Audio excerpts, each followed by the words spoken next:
right, welcome everybody to Press Pass Live, your weekly OMFL podcast show. Thank you so much for tuning in today. We are excited about having you, and we got the whole crew back, man. It's good to have both Dwayne and Hude, some of our past champions, and of course my two co-hosts here on Press Pass Live. Fellas, how are you doing today on this beautiful Saturday, cold Saturday morning, even in Louisiana? Drinking coffee today. That's exactly right. Today is definitely a coffee drinking day. Well, thank you guys for both being on with me.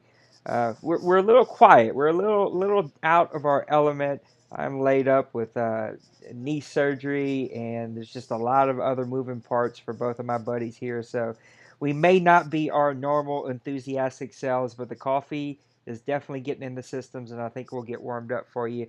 We got a lot to talk about, man. There has been so much that has happened. We had a great season 75 draft. Thank Hude again for jumping in there. I did 3 days worth of prep work. I was ready to go. We did the pre-draft show and a couple picks deep into the draft. We had a bad storm roll through, and I lost electricity. And so Hude stepped up to the plate with a couple other guys and really filled in the gap. And you guys just had a really great show. Remember, you can do exclamation mark OMFL draft recap, and you can actually see and listen and watch all the stuff that we've got from the draft. Make sure you go back and do that. Our draft shows are the best thing that we do. But man, so much has happened. That we had a great draft, and we're already into week number 3 in season 75. I got to update the Dead League page here. But let's just jump right into it. And let's start talking about the offseason. Just take a quick look back at the free agency, which was a little quiet this year. The free agent, we have rules set up to where free agency is usually a very big thing here. You guys are going to hear my wife in the background yelling at my kids. So you got to, it's hard, man. Raising teenagers is hard. You guys are going to find that out one day. But anyway, we had a really great rule set up to where we have a really great free agent market. And to be honest, this first year outside of the box, we didn't have a great free agent market. So free agency was a little quiet, and then we had a really good draft. So here's my first question I'm going to throw out to you guys is who had the best overall offseason in your opinion? In my opinion, I think it was the Texans. I even tried to find a second to kind of go back and forth compared to what he did. Just in the draft alone, I couldn't find anybody that compared to him. He came out of the draft with a 75 overall guard, a 77 overall center, a 78 overall safety, an 81 overall corner, and an 83 overall linebacker. So he got 5 starters. All those guys, first round players. Um, I mean, that's half of a team almost. So, Texans knocked it out of the park. Well done. Yeah, it's hard to pick against Massimo when you draft that well, and Massimo for the last he always for some reason, especially starting the Madden, he picks real well and he picks for guys that are going to be with him the whole Madden. If I had to go another way with it though, I would have to go with the 49ers. I've Yeah. always said that Meathead was one of the best defensive coaches or defensive owners we've had here. Offense has always been lacking for him. Well, he fixed that. And he exploded week one. He kind of slowed down week two, but he picked a wide receiver, Sirwanga. I'm going to go with that. That Who is guy leading? is the greatest Madden generated player I have ever seen in my He is. entire life. He is. Um, he came out of the draft, 80 overall. So he's 23 years old, 6'3", 200 pounds. He's 96 speed, 96 acceleration, and really he has green across the boards on his attributes. And you can't find him. He almost had 300 yards week one. He's a speed demon. But if you want to look outside that even more, like I said, you have a 74 overall right outside linebacker, our free safety that he picked up. That's going to be a quality player. Really, his linebacking core, which is key to Meathead's thing because he uses his linebackers. Um, he can turn just an average linebacker into a great one when he uses them. He picked up a bunch of good guys to work with, and I just think, man, with the offensive firepower that he has now, with even just adding that one guy, man, it could really put Meathead over the top because that's all he's ever been missing. Yeah, I think both of those are really, really great picks. I also want to just kind of touch on the Cincinnati Bengals. Of course, Houday, I felt like you had a really great offseason. I mean, you are one of those teams that just has a very unique way of getting his hands on a lot of very valuable picks, and you made those count. And I think just overall, from top to bottom, of course, with you and the Texans, I think that the major thing to come off of both those teams is you really came into this Madden set at quarterback. And that's a good thing to just be able to sit back and go, you know what? At this position, I'm completely set. I don't have to worry about it at the most important position. Whereas taking over the Saints this year, I got to figure. I'm still trying to figure out who's going to be my quarterback for the future. I think the other positions can be easier to find, right? It's finding that quarterback either in a draft or a trade or something to be set can be really difficult to do. And so for you to go out there and make the moves that you had to make, of course, we talked about that on our last Press Pass Live, so make sure you go back and listen to that. But Houday kind of gave some of his reasonings of letting go some of his favorite all-time Bengals because he had to get younger, he had to gather some draft picks, and he had to make some moves. One of the faster DB core that you're going to find in the league. I mean, I think there's only one, two, three guys that are less than 90 speed and the entire DBs back there. And all of those are 88 and 89 speed. One of the faster linebacking core that you're going to find. And then again, I think that you're really starting to build an offensive team to get back to where you were in Madden 17. So I think those are three teams right off the back that really are going to be fun teams to watch here as we roll in there. And Dwayne, you hit it perfect. The 49ers are number one across the board outside of rushing and offense. So that receiver already is paying huge dividends for them. Let's move over to the AFC and just talk about standings. I'd love for you guys to see if I can find it here. Just give me your predictions. So let's just break down the AFC and give me your predictions of how you think each division is going to break down. Since we're starting in the AFC, let's go Dwayne first so Houday can play the humble card second. And then for NFC, we'll flip flop it. We'll go Houday first and Dwayne second. Let's break down the AFC. Let's go East, West, North, and South, and give me your predictions for the AFC. All right. I think AFC East is a given until somebody proves us wrong. I think it's the Pats to lose. Like I said, they've been dominant, and honestly, statistically, they've been more dominant so far this year. And I know we're only 2 games deep; it's a small sample to go by, but they've been more dominant this year than they have been last year when they won the championship. I think the Jets, Dolphins, and Bills are all going the right direction. The Bills have not started off very good this season. Which is Um, surprising to me because I really it, expected more from Calm, and I think he will get it figured out. I just didn't see that team starting out 0-2. Well, I'm with you. I know he really cherishes what he's got building there, and he'll even tell you he's a work in progress. He says he's working on one side, then going the other side, and man, it's just tough in that division to rebuild because the Pats until they lose Brady, and I know he's got Jimmy G waiting to take the helm. But man, it's going to be tough to rebuild in that division. And like I said, I think the Pats get that. Even though the Jets have started off 2-0 this year, it's the Patriots to lose in that division. The AFC West, you got the Chiefs at 2-0, the Chargers 1-1. Everybody else is winless, which is kind of surprising with the Broncos, Raiders being winless. Um, it's going to be tough. I know the Chiefs, B-Hog and the Chiefs did a lot of changes this offseason. He's 2-0 so far. I just don't know he can keep up that pace. No, I don't see I it. think, and I think it's going to come down to other three teams. But I think Dawson and the Chargers right now, as long if the Broncos and Raiders keep digging a hole for themselves, I think they'll be chasing the Chargers as the season goes on. Then Dawson played a lot better in the second half of the season last year. I'm just tongue tied this morning. Started figuring things out, and he finally took Brandon Allen out at quarterback. Thank you, Dakota. You're making us and the Razorbacks look even worse. Um, if you go to the AFC North, honestly, I know the Steelers and Ravens are 2-0, and I know Chaotic's got a work in progress. The Browns, and he's getting it together. He had a setback this week. I watched the game. That's the worst I've seen his team look in a long time. But I know he's got a good thing going there. I think it's the Bengals. I think the Bengals won't give up 26 points per game the rest of the season. I think he's always been an offensive guy, but I mean, offensive has a good offensive system going, but Huday's always been a fantastic defensive coach. He won't give up 26 points a game the rest of the season.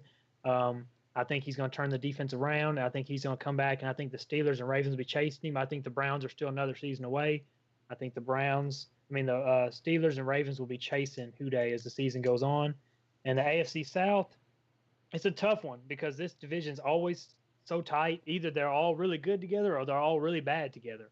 Um, it's tough to go against Massimo this time. And I know Brady took it and ran with it last time, but I think Massimo's got people, just as Houday talked about earlier, had a good draft, had good players in place. I think his one loss this season was against, I want to say he lost to Maniac, but I could be wrong. I think it's his division to lose. I think he's got all the pieces in place to win. One team that could go. The Titans are always so unpredictable, as we've talked about over the Press Pass Live for a long time. He just hit and miss. When we finally think it's time for him to take that leap, he takes a step back. He's going to have to prove me wrong. He's going to have to win some games for I'll pick him to win that division. It's going to be the Texans and Jaguars, but I'm going to go with the Texans right now. Houday, how do you see the AFC breaking out, bud? In the East, like I said, the Patriots, 95 to 99 overall team. That's a big part of it. But what's even more important, I think, in my opinion, is the system. So I think if he had an 80 overall team, he still has the division because of his system. When you look at his numbers, you compare him to anybody else right now, well, except for the 49ers, look at last year's numbers. They don't really stack up. He has that system. All he has to do is not change anything. I think the AFC is his. I think we're going to see a lot of him this cycle, making deep runs in the playoffs. The AFC West, I'm going to go with the Chargers. The Chiefs are, I think, maybe 3-0, 2-0. I think Dawson's 1-1. But he's got a lot of young talent. He's into his team.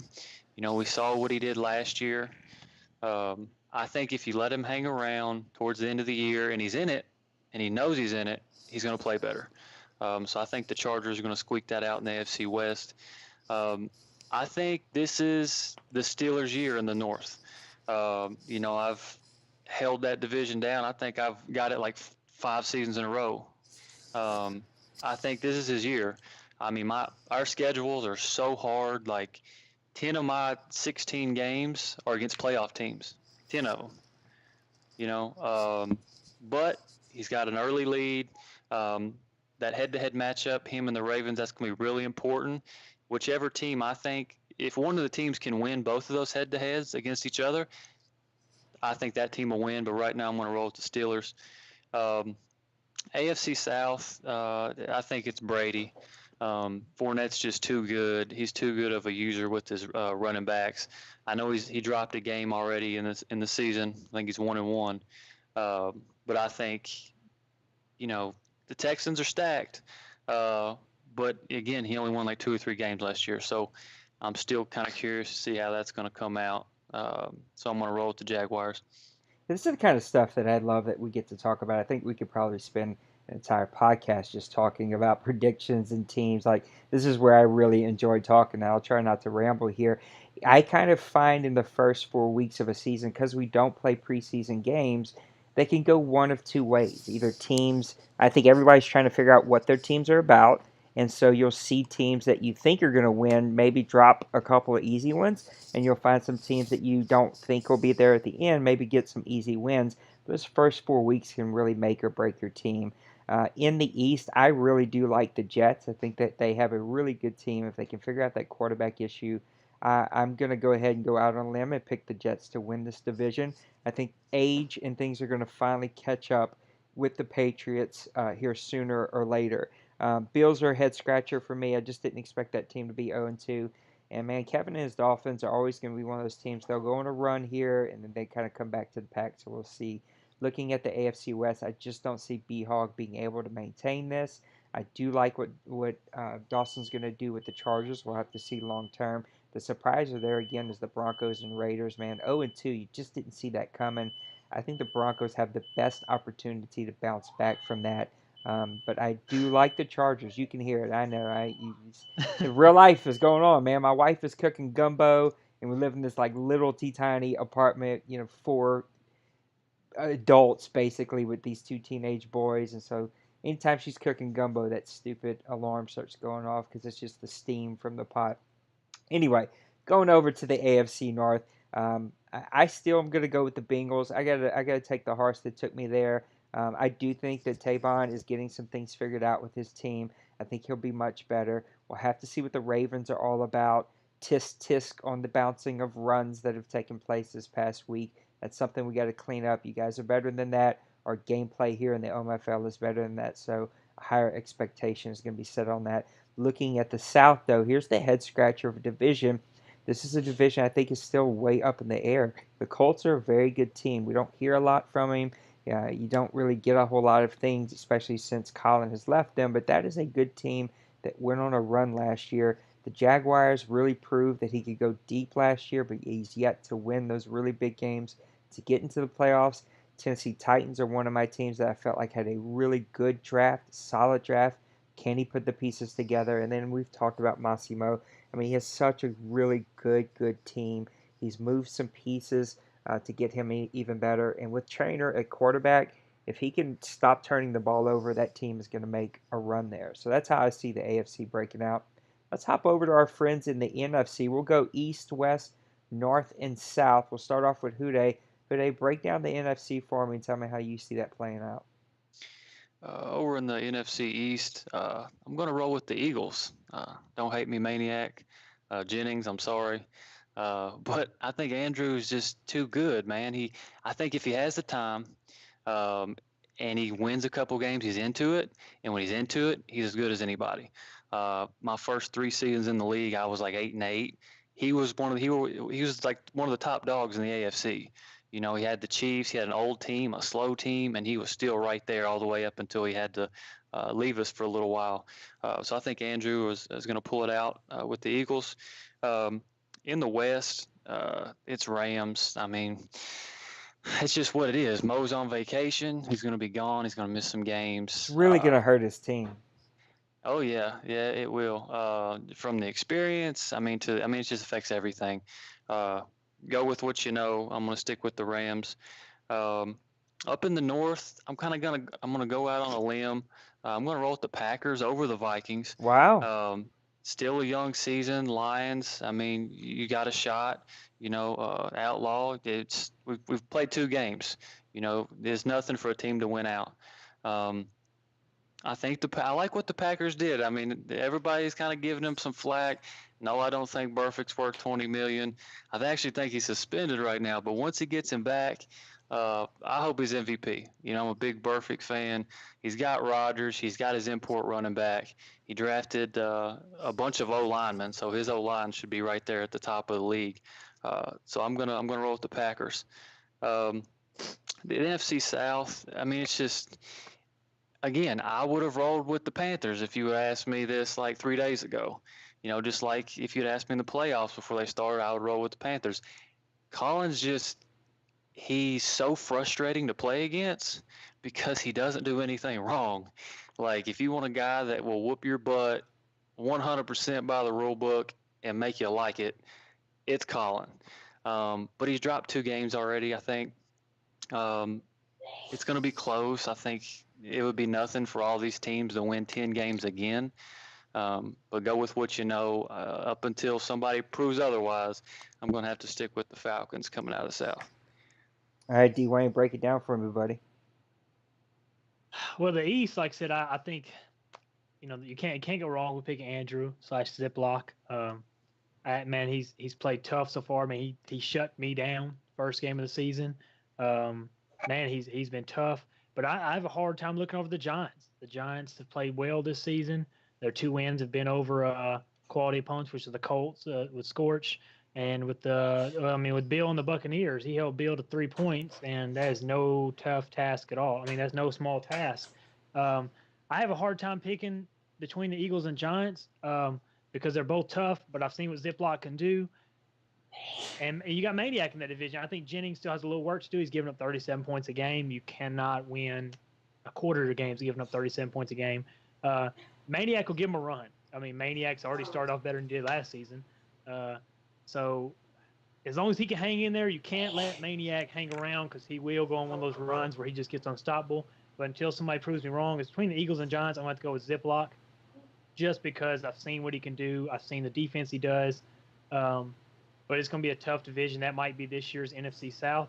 We're going to go to the West. Like I said, with Mo not going on vacation, man, this one goes right down to the wire. But the best he can ask for is his computer, and I say the best that he can ask for is his computer to win half the games while he's gone.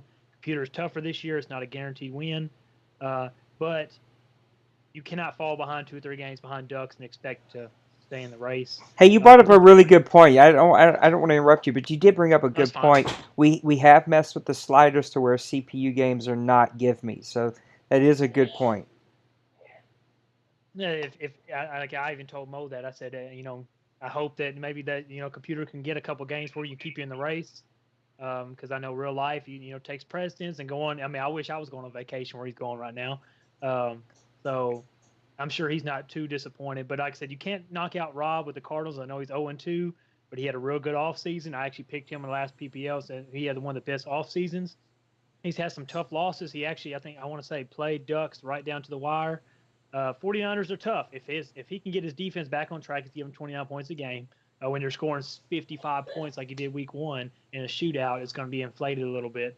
I think everybody in that division except for Mo with him being gone is going to hang around. But like I said, Ducks, man, you just can't give Ducks a lead and can't give him games to separate himself. And he's already 2-0 and a game up on everybody.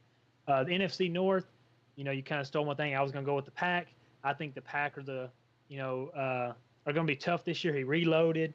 He picked up some key guys to bolster his offensive line. He picked up 3 starters in the offseason. And like I said, he ain't got a star linebacker back yet. But I will say my sleeper pick, and this is not knocking the Vikings. I think the Vikings are a good team. I just want to see him hang around. I know he's 3-0 on the season.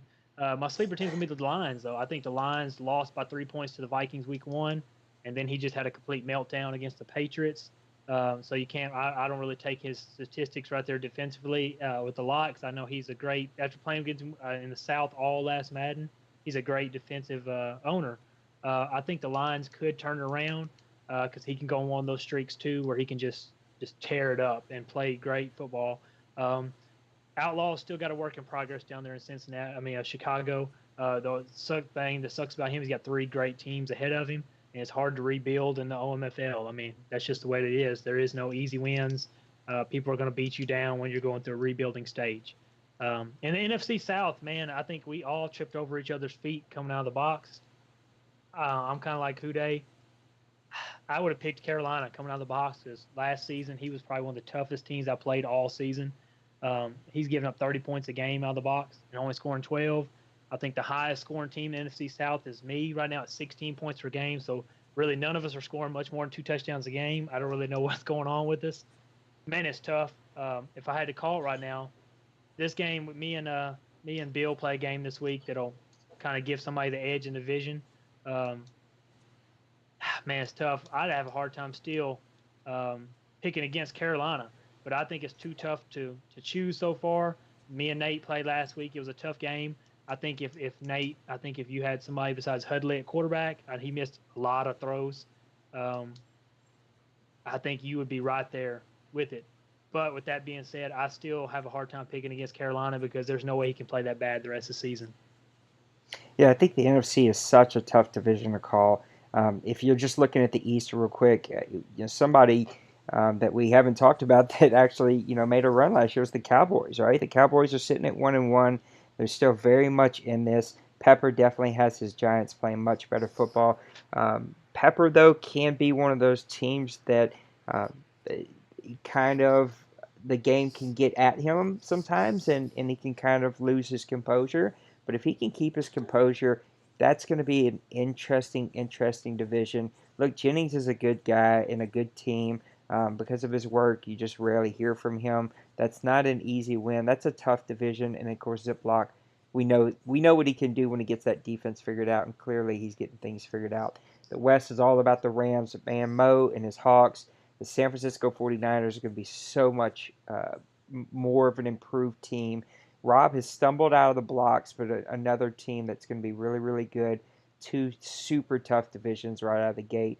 I'm not buying the NFC North love for the Packers. I hear you both, and I know that you like him.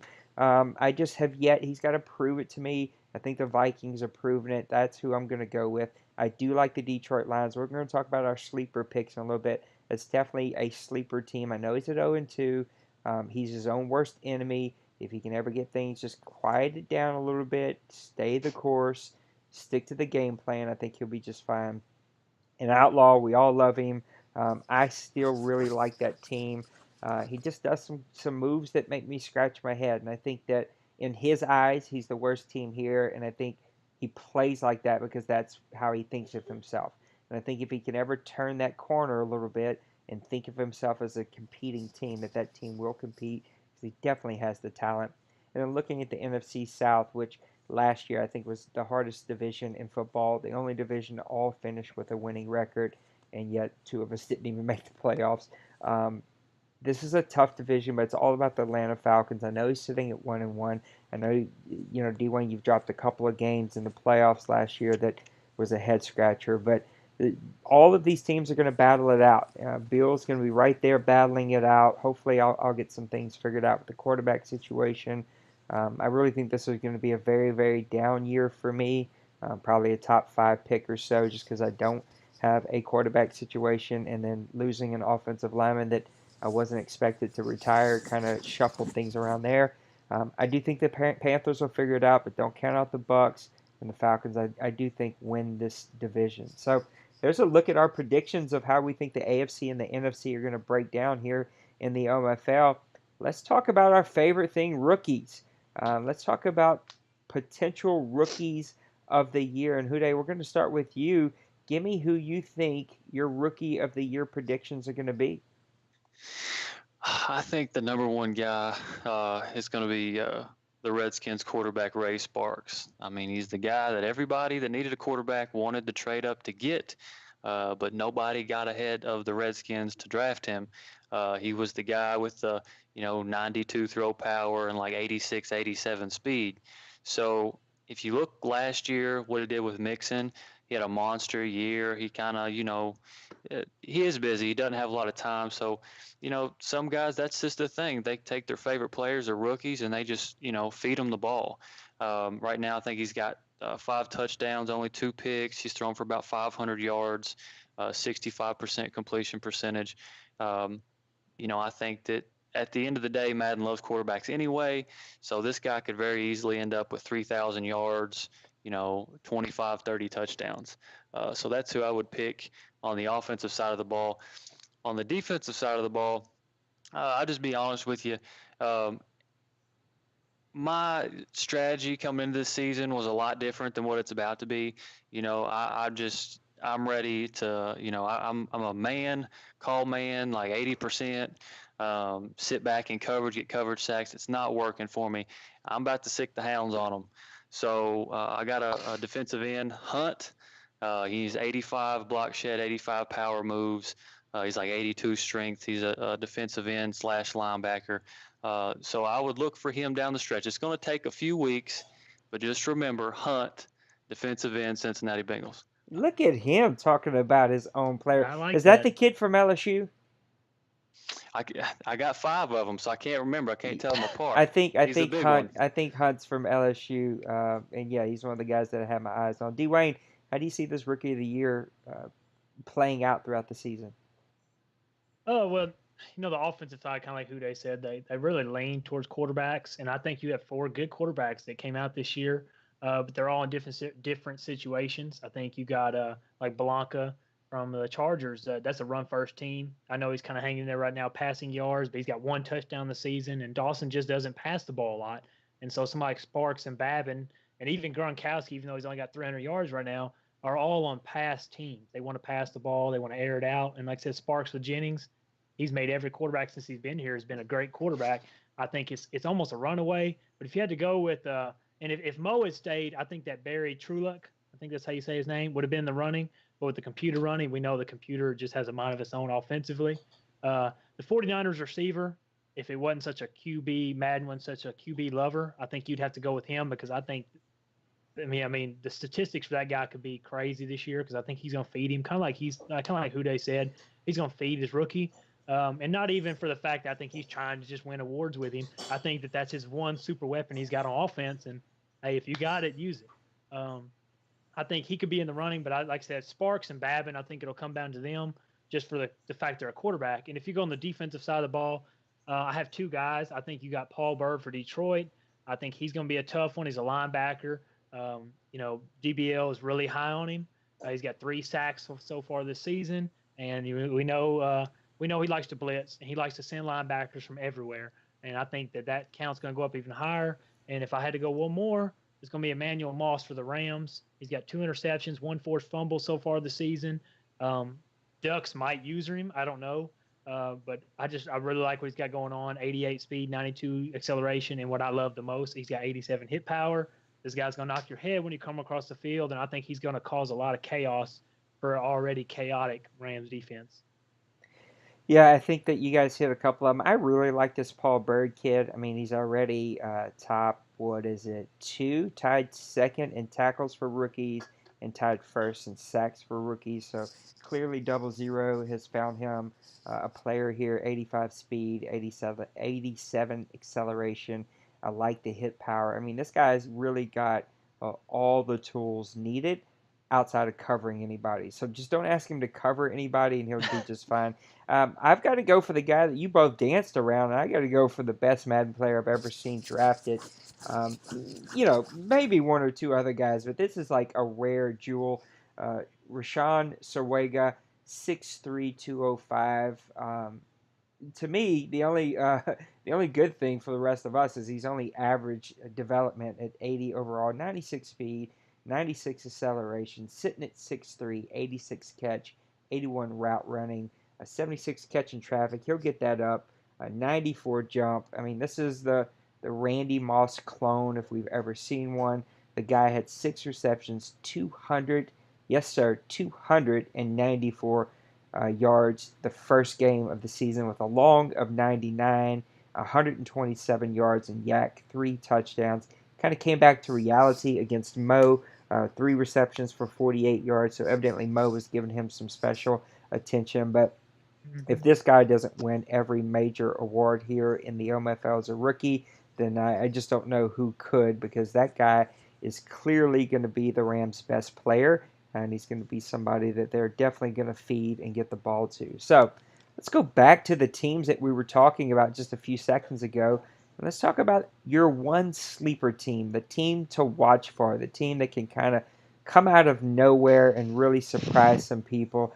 Dwayne, let's start off with you. Give me your one sleeper team that you think could come out of nowhere and surprise some people. Well, I know we talked about earlier. We talked about the Lions. We talked about the Panthers all being 0-2. Teams that just came out of the gate and stumbled. But like I said, honestly, I expect more out of. So I guess it's not going to be a sleeper. But I did touch on and one that could make that when he's on is Rob with the Cardinals. I think, man, once he gets his guys in place and he's almost got them there, and I know he's lost a close one to Ducks so far this season. I didn't see who his other loss was to, which would be a 7-point loss to Green Bay, who's 2-0 on the season. He's one you can't ever overlook. I know he played with the Cowboys last Madden, and he was, in the playoffs every season. He's somebody you just can't overlook. And like I said, I think he could sneak in, probably not overtake Ducks for the division, but I think he'll sneak in as a wild card team. And in the words of Houday, he's just one of them guys you do not want to meet in a wild card game. The division winner 3-4 does not want to see this guy in the playoffs.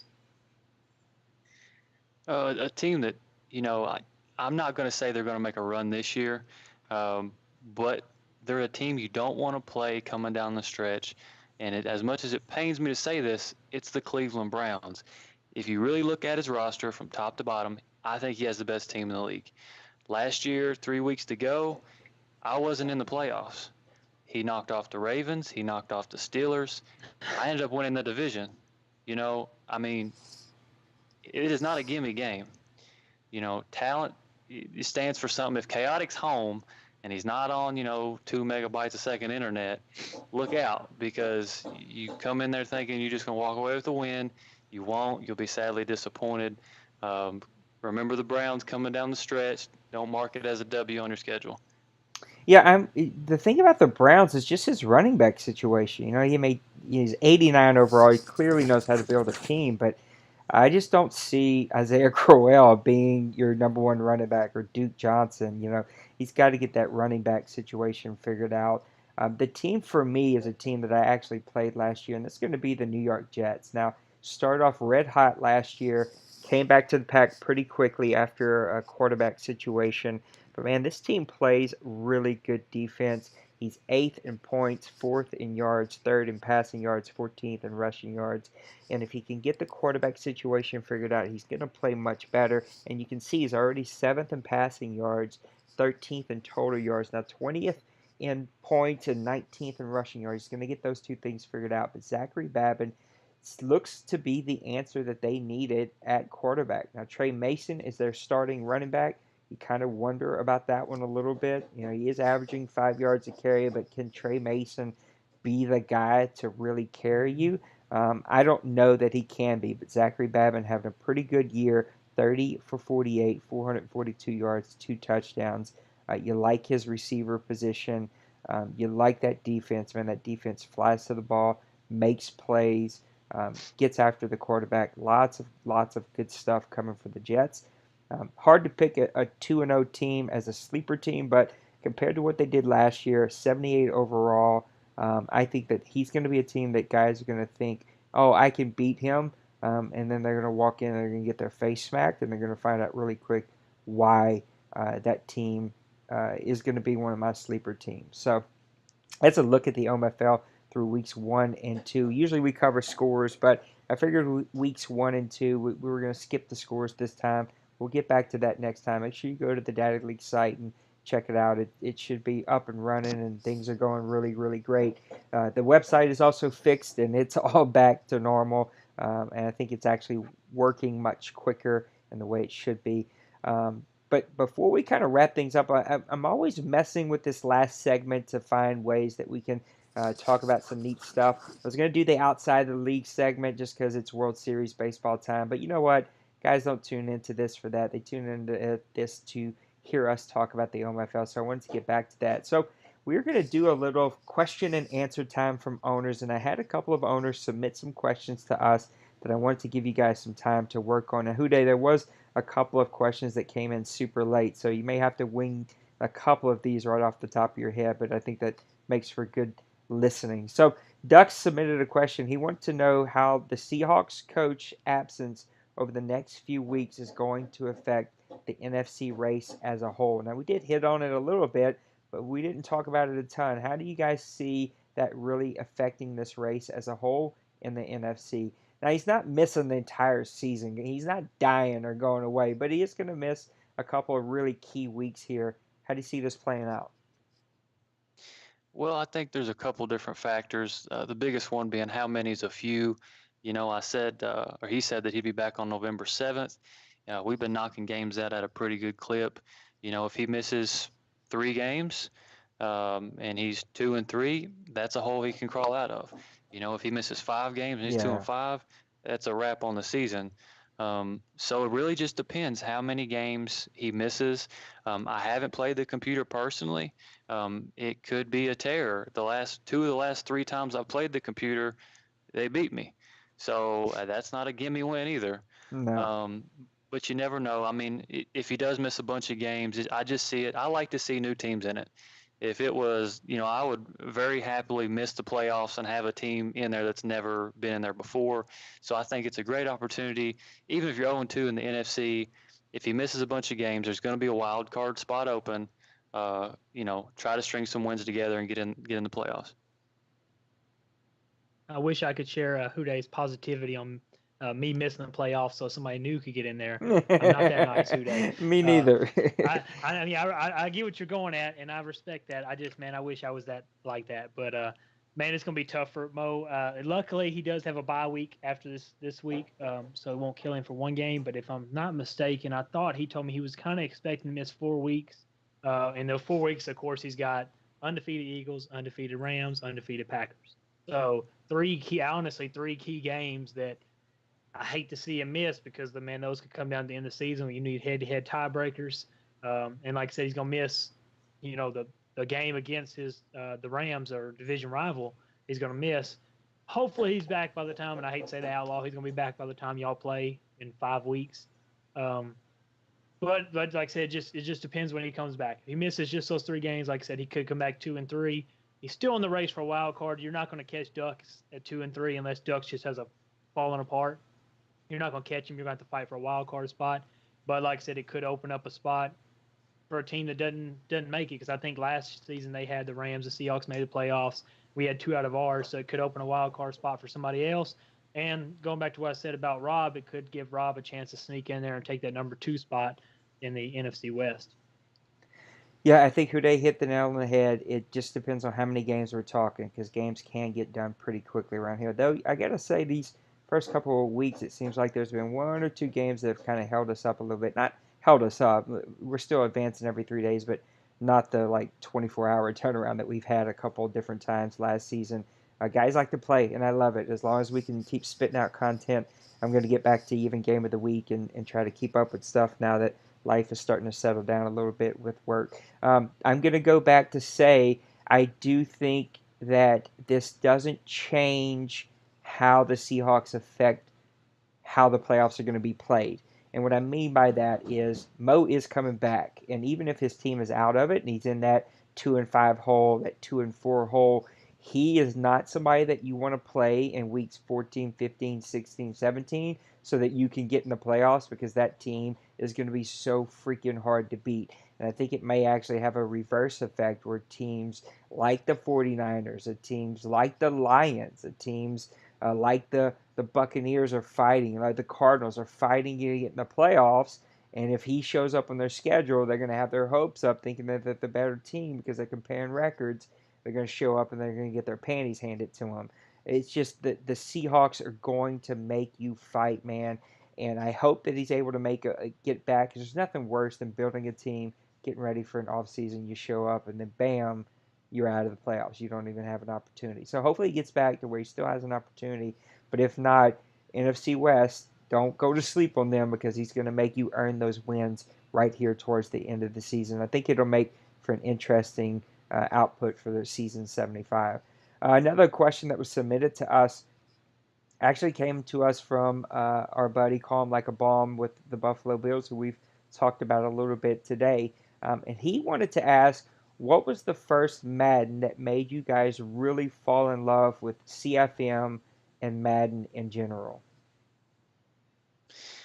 As far as CFM, you know, I'll take it. I'll hate to change it, but as far as an online type of thing, it was last year's Madden when I found the OMFL. I had been, man, weeks. I'd been so many places, and it took about 10 minutes in each one. I'm like, it's not for me. If I wasn't here, having my own thing really doesn't appeal to me. I'd be playing by myself, against the computer like I always have, since I was big enough to pick up a controller. So I would say last year. I mean, I think last year was a really great game. It was really evenly balanced, and just an accumulative, having a bunch of good guys to hang out with, and play with in an online league. Just made it, that much better of an experience. And obviously, I'm still here, so I would say last year. Yeah, if we're kind of like Houday said, last year was my first year in an online Madden online community. Um, so it was different, after years and years of just playing offline franchise by yourself or this and that. Last year took it to a whole nother level, and I know some people didn't like Madden 17, but I was in the group that I loved it. I thought it was fun. Um, from day one, I know that y'all did a lot of slider adjustments. I don't know if it's as much as we've had to do this year, uh, but I really enjoyed Madden 17. If we're talking about the online community, but I've been a part of just the Madden franchise since probably 2001, 2002, maybe since Eddie George or Culpepper was on the cover of it. Um, I've played Madden, but just if we want to talk about just online community, man, it's Last Madden. I loved Last Madden as a game, and like I said, the OMFL and grown folks online community in general has made me love Madden even more. Yeah, I'm with both of you guys. I really did like last year's game. I thought it was a solid game. It was one of my favorites to just kind of play, and I thought as a community, the OMFL has been through so many stages in its lifetime that last year was another like just trademark monument in my mind of just taking a step to another level. And to be totally honest, I think yeah, the game was great and it was a fun game, but having guys like you, both of you join our community really helped us to take that up just a bunch of notches and really take our game up. For me, Madden 2001 will always be the game that made me fall in love with it. I remember playing Madden, back in the late 90s or whatever. I was more of a Joe Montana sports talk football guy. I was more of a Tecmo football guy. Tecmo really was the game that got me to fall in love with online leagues because I never even knew that was a thing until I joined a Tecmo Bowl online league and figured out, wow, like this is a thing. And then that same year in December, my wife bought me Madden 2001, which was the first time that Madden had an online league, and your computer itself was the actual server. You didn't use their servers, but you put up your own server. And man, just so many memories that Double Zero and I talk about all the time because he's actually been here since day one with me. That we have from those late night server conversations because things just weren't as easy as they are nowadays. We didn't have Discord. We didn't have. There was actually your computer was the server. There was a chat in game, and guys would just be in that chat all the time talking to each other. And so that will be the game. I actually own it. Double Zero hooked me up and helped me find the old PC 2001 Madden game. So I actually have that, and I actually have the one with the Saints on the cover. But that was the game that always made me fall in love with it. I think 2001 to 2004 was the heyday for the OMFL. We had 4 different leagues underneath us. We had a waiting list of over 100 people. Just was a fun time to be in CFM. And I really think, look, this game has its flaws, and we'll talk about that. Was the next last owner question as we wrap things up here. But I think overall, outside of the game itself as a community, we're just in a really great spot with some really amazing people like both of you and many, many others that make up all of our communities, both the NBC and Pootie T and his league, the Madden Ballers Club, the Golf League, the WWE 2K Wrestling League is starting to take off, and guys are really starting we've added some really new guys that I think are going to bring that to a new level. The golf has always been a ton of fun. The FIFA, we've taken a little break with the off season and 2K dropping here, but the FIFA team will get back going. Just a lot of fun things that we have as a community. So 2001 is my long-winded answer of the game that will always stick out to me. Then we'll get to our last question coming from our old buddy Outlaw. He wanted to hear us talk about the sliders, and I really want to poke your brain, Hude, because I know that you actually got to play. So here's the thing. I don't know how much of the sliders we can talk about, so because we haven't really played a lot now. Season 1 happened, and we made a lot of changes. We have been talking a lot with a league called PX1, who's been on our podcast before, a guy who is very well connected in the Madden community, does a lot of testing, and runs all pro like us. And though their league is a lot more strict as far as rules, the game styles are going to be fairly similar. They'll run parallel. And so we borrowed his set of sliders, made our own little tweaks here and there from them, and then started running them in weeks 1 and 2. And I felt like they were good. But here's the thing. So Madden actually, they'll never admit to this. I don't know if anybody will ever listen to this, but they actually broke about 4 of the sliders, and they were actually backwards. And so pass defense was one of them. You would think higher pass defense, the better the pass defense reaction would be. And it was actually broken. It was backwards. So we had to figure that out, and we had to set that lower. There was about 4 of them that were that way. Well, Madden secretly went and fixed them this week, and we found out from our connection with PX. PX1 found out and let us know, Logan did, and found out that they secretly fixed them. And so now, if you have them set low, because that was actually high, well, if they fix them, now your low is really low. And so we had to readjust them this week. And Hude is really the only guy that I've gotten to talk to that's played with them. So maybe, Hude, you can talk about how they felt. I don't know if they feel broke, if they're too good, if they're not good enough. I have no clue because I've yet to play my game. PX1 does have a new set of sliders out that we're looking at. We'll probably test them over the next few weeks. I really, really hope, my fingers are crossed, that we will figure it out this season and that whatever is set by the end of this season will be what we're set at for the rest of Madden 18. But it is taking some massaging, and so we've really messed with them and tried to figure it out. But Huday, maybe you can talk about them, and Dwayne, pitch in anything you got. Sliders have been a massive headache for me as we've tried to figure this thing out. Yeah, it's a great question. A hard question to answer. You really got to have the approach that this is a new game. It's not last year. Random things are going to happen. So you can have, let's just for example, your QB accuracy is on 100. Well, you can have a bad game. Mhm. And he can, be 50% completion. It takes a big sample size for this game. That's just something we've kind of figured out. It's like we turn something up real high, have an awful game. It's like, well, what's wrong with it? Is it broke? My quarterback's got 95 accuracy. What's wrong? There's so much random to this game. It's from the coaching adjustments. To the plays. The plays react differently. The things that worked last year don't work this year. There are a lot of things that are just money that weren't money last year. So it's our goal is we kind of got to at the end of last year, everybody's running the ball. Don't pass the ball no matter what. And just get up and run the clock out, run it up the middle, let the time run. So we're really trying to emphasize we want to open the passing lanes back up, but we don't want everybody to be wide open.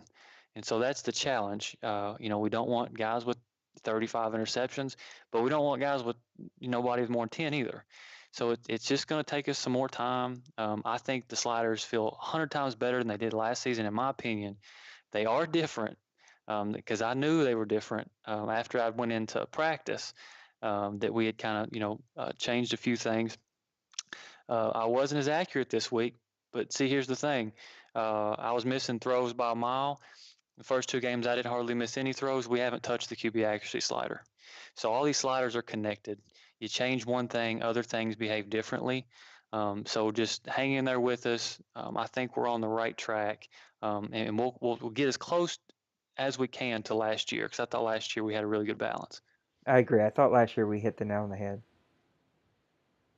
Um, it's kind of like you just said, Huday. 1 week, just speaking on people with sliders. 1 week the sliders can stay the same. You have a great game. Next week you have a bad game. It's not the sliders. In that instance, I use the first 2 weeks example this year for me with Matt Ryan, who is an above average quarterback or a very good quarterback. Against the Eagles, I had 61% passing with a 54 QB rating. Now people know that I'd really take my quarterback stuff pretty serious. Next week against Nate, sorry Nate, 88% pass and a perfect passer rating. And the sliders didn't change. I don't believe in those 2 weeks. I went from one extreme to the next. But like I said, it's a tough line to read on mess with this, mess with that. Do you want to get back to people throwing the ball? Do you want to open it up, or do you want people having 5,500 yards passing, or do you want to make it? It's just a very thin line to walk where you don't want to open up either way too much, but we don't want to have 10-7 ball games here because nobody can pass or run either. And to comment on your interceptions and stuff like that, some people, like me, I take care of the ball better. I don't force passes downfield. It's been like that ever since I've played Madden. It's been like that. I don't force passes, but some people want to air it out, and that's why I think you see guys with 30 interceptions. Now, some of it is sliders. Some of it might be sliders. But guys throwing 30, 35 interceptions, you got guys, man, that just, I'm not saying throw go routes every play, but they're going to throw a 15, 20-yard pass every play. I mean, it's make or break every pass for them. And of course, they're going to have higher interceptions. And I think some of you guys need to realize that it's not us doing the sliders, that maybe you do need to adjust your gameplay a little bit if you're throwing 30 interceptions. Um, because the sliders, man, it's not that big of a deal when you go from, I see guys with 85 overall quarterbacks at, 10, 15 interceptions. And then the same quarterback, pretty much same ratings all around, throwing 35 interceptions. That's not the sliders. So, just for people that, and I'm not pointing out anybody in particular, people that just complain about the sliders all day, you might have to look at your own game plan and see that it's not the sliders, that maybe you need to adjust a little bit. And like I said, I haven't touched the sliders as much as, Huda and Nate. I haven't got into many of the test games as y'all have. And I missed that last cycle. Madden 17, I came in, to help late, and I just don't know if y'all didn't have to adjust as much last Madden as we did this one, and so I missed out on that process. So the whole testing slider thing is new to me, but that's just my 2 cents. That's all I had to throw in there. Yeah, I think that that's my only complaint is Madden 18. I think with the new things that they were doing, like I think I think that we have to be able to call a spade a spade. And as much as Madden has tried to massage this, and as much as I've been a big fan of EA, clearly they did not give this game the attention it needed when it came to CFM and things like that. And I think that they tried to do so many neat things that it was all tied together. And so a tweak over here actually makes bigger tweaks. It's the butterfly effect, right? It's the little tweak Hmm. here makes a big ripple way, way down here. And I think that's why we see these dramatic shifts in our games. And I think it could be a good thing in the long term. EA's just made it so much harder to find. 17, it was easy, right? We just tested a few things. We tweaked after year one, and we were set. We had good stats. The game felt good. Guys knew how to play. We just got to worry about gameplay after that. Whereas this Madden, it has not been that way. We've really had to fight to find that set of sliders.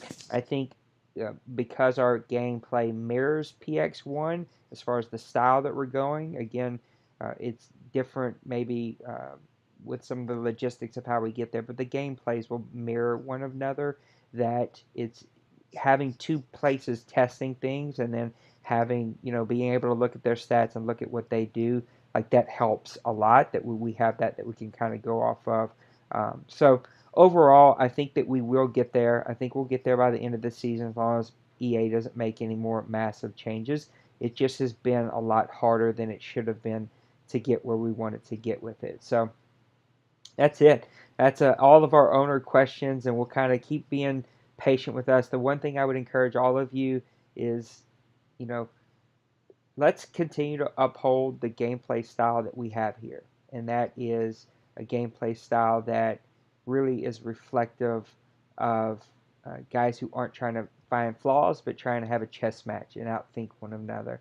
That's what we want to continue to strive for. So we've got about 3 minutes. We actually did really well today. We're good on time. We got right at our hour mark that we've been aiming for. Give me any just closing thoughts of how you feel about season 75, things that you're looking for. Just any little closing thoughts as we put a bow on things today. Yeah, I just, I feel like I have to say something about gameplay. Um, it's a ripple effect. So, when I come into a game and you play, as the rules are written, it helps me play as the rules are written. So, maybe if the guy's blitzing 80% right up the middle, maybe the guy doesn't isn't tempted to, to bounce the run all the way to the left.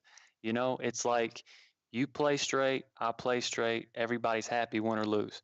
Um, this year's game, it's real easy to get off track. Um, it's these rules were here way before I got here. It's not just something we thought up and like, hey, let's just do this. Most of this stuff is there for a reason, right? So if the rule is excessive, well, if you pinch your line 80% of the time, that's excessive. If 75% of your runs are outside runs, that's excessive. If you try to shoot for 50% and don't go over 50% in anything, I've found works for me. You're not really gonna get too many complaints. Most of the guys here, you put a butt whooping on them straight up. Hey man, good game. That's the place that we want. That's the community. That's the atmosphere that we're looking for. It's a game. Nothing wrong with losing. No harm, no foul. Just do your best. If the play art, is up the middle, run up the middle. If you're playing a zone on your linebacker, play the zone. I'm not saying you can't one time a game. If you make a mistake, it's a deal breaker. It's not. But don't let it become a pattern because it sticks out like a sore thumb. Our gameplay last year, in my opinion, was great. So when you go from that to you throw in a bunch of random, the stuff with the sliders, the coaching adjustments, and we got guys throwing 15 drags a game or blitzing every single play, it sticks out. And also, just kind of expand on it, if somebody says something to you, dude, we're not out to get you. We just want the same thing you want. We just want to play a straight up game.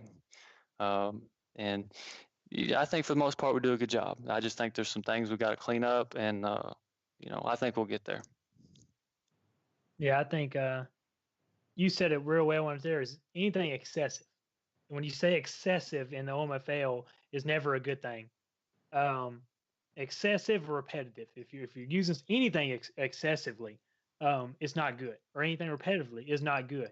Um, the whole point of here is I know guys have different stick abilities, but it's supposed to be a chess match. We want a chess match, and if everybody's following the rules to as close as they can, or they should be able to, man, it should be a good chess match. Some of the best Madden games I've ever played have been last Madden and this Madden. Just man, when you play a guy, when I play Nate, it's gonna be a chess match back and forth. If I play Houday, it's gonna be a chess match. It's gonna be a battle when you go in there, and you're not going in there like, damn, I got to play this guy. He cheeses every week. We do not want somebody to look at somebody like that. There's a problem there. If you go into a game knowing you're playing somebody like that, it's a problem. And another thing you touched on is if Chaotix or me or Houday or any of us or Nate, if we talk to you about a game, we're not going for you directly. I've always said, and Chaotix always tells me I'm lying when I say this. He was really hard on me when I first got here, and not hard as in he attacked me. Just I had some things I need to fix when I joined the league. I ran drags too much. I still try not to fall in that. When I ran slants too much, or when I first played Nate first game, I was moving my defensive lineman manually. But they talked to me about it, and I took it and ran with it. I fixed it, and that's really what we want. If they come try to go at you for something, it's not personal. They're just here for the betterment of the league and just to help you. And I don't think guys should take it as personal as I think some guys do. But for the most part, like he said, last Madden was real good FPR, and for the most part, just don't fall for that.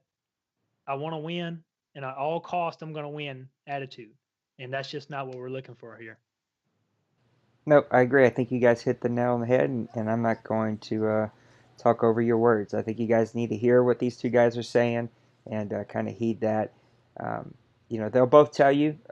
I know that I give them both a hard time about being super nice on the podcast, and I tried to add a little flair, but I give too many chances. That's my flaw. I know it's my flaw. That's what I want to be known for as a league, that we give way too many chances instead of not enough chances. I don't want to be a community that rules with the iron fist. But at the same time, there comes a point where I just kind of have to give it, I got to give it up to these guys, and I got to let them make the decisions, because I'll give too many chances, and then I'll start hurting guys who are foundational members here, like these two guys that are with us in Chaotic, and really the rest of the board. These are just foundational members. And so there's a couple of you that need to have some really hard conversations. And again, just don't do anything excessive.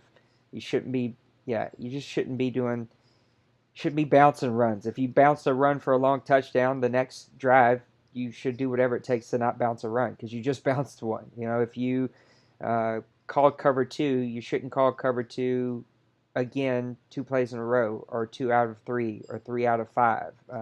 If you called a blitz last down, you shouldn't call back-to-back blitzes. You just like mix it up. It's not confusing. It's not hard. And I think we get caught up in trying to be super technical and say, cover up why we do what we do, but it's not the kind of games that we want here. So, look, I think it's a fun start to the season. I've been a little out of it dealing with this knee surgery here, but man, I think overall guys are super active. I'll pump out a game of the week here after I eat my gumbo that just came and sat next to me, and we'll get this podcast up. I think there's a lot of fun things that are coming. I can't wait to kick off the WWE League later on Monday. Tomorrow, I'll put out the card. It'll start on Monday. We got to get the FIFA thing going again. I know everybody's been super busy, but lots of really, really good stuff. Thank you both for giving me part of your Saturday and for being on with us. I know everybody's super busy at this time of the year. And thank you guys for listening to the podcast. We'll get this out to you. We didn't do it live today because we were trying to figure out some things with the technology issues that we've been having, but we'll get that figured out. I think it's been a much better podcast. The quality should be much better. We'll get that out to you. And Enjoy your weeks 3, 4, and 5 by the time we get back next weekend, guys. We'll see you around next time. Peace. Later, guys.